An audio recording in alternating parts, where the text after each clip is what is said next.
বাড়ি ভাড়া মেডিকেলে উচ্চ ভাতা বৃদ্ধির দাবিতে টানা 7 দিন ধরে রাজধানীর কেন্দ্রীয় শহীদ মিনারে অবস্থান কর্মসূচি চালিয়ে যাচ্ছেন এমপিওভুক্ত শিক্ষক কর্মচারীরা।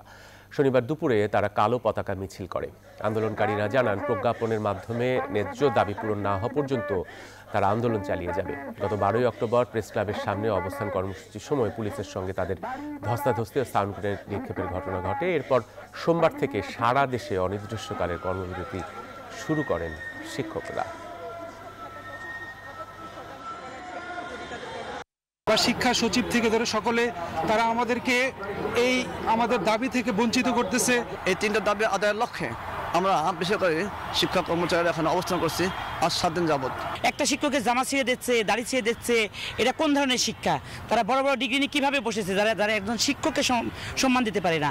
আমরা চাই আমাদের বাড়ি ভাড়া যদি পার্সেন্টেজ আকারে 20% যে আমাদের ন্যায্য দাবি, সেটা যদি করা হয় তাহলে আমাদের কিন্তু বৈষম্যটা দূর হবে।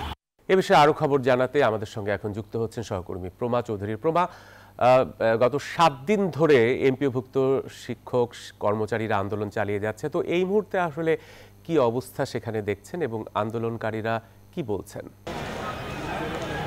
জহুর, এই মুহূর্তে আমি আছি কেন্দ্রীয় শহীদ মিনারে এবং এখানে কিন্তু বিগত সোমবার থেকেই তারা আন্দোলন করছেন শিক্ষকরা তাদের 3 দফা দাবিতে।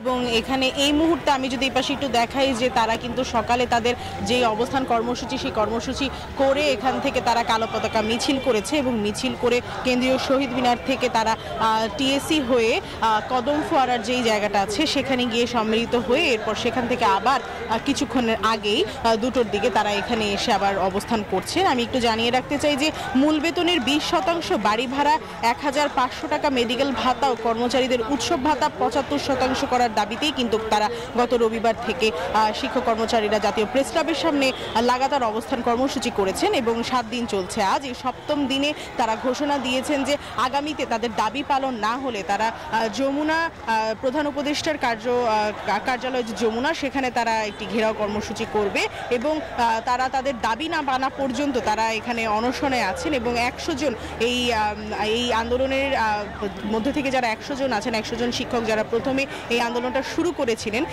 সামাজিক যোগাযোগ মাধ্যমে তারা একত্রিত হন কথা বলে যে তারা সকলে ঢাকায় আসবেন এবং আন্দোলন করবেন। বিভিন্ন জেলা থেকে তারা এসছেন, তারা কিন্তু 100 জন প্রথম 100 জন অনশন করছেন এই মুহূর্তে এবং আন্দোলনের 6ষ্ঠ দিনে তারা এই অনশনটা শুরু করেছিলেন।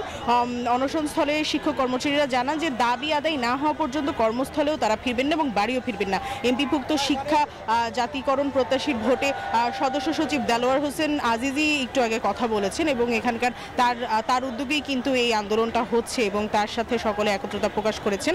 তাদের একটাই দাবি 20% বাড়ি ভাড়া দিতে হবে এবং তারা আরেকটি কথা জানিয়েছেন যে তারা জাতীয় নির্বাচন পর্যন্ত যদি দরকার হয় তারা জাতীয় নির্বাচন পর্যন্ত এখানে অনশন অবস্থান করবেন এবং তাদের দাবি না মানিয়ে তারা এখান থেকে যাবেন না। এবং এই ছিল আমার হাতে পাওয়া সর্বশেষ খবরাখবর কেন্দ্রীয় শহীদ মিনারে শিক্ষকদের আন্দোলনরত অবস্থান থেকে। প্রভা, আপনাকে ধন্যবাদ। বান্ডেল থাকলে প্রতি সেনমানিতে টাকা বাঁচবে। বিকাশ সেনমানি বান্ডেল কিনে জিতুন প্রতি লেনদেনে।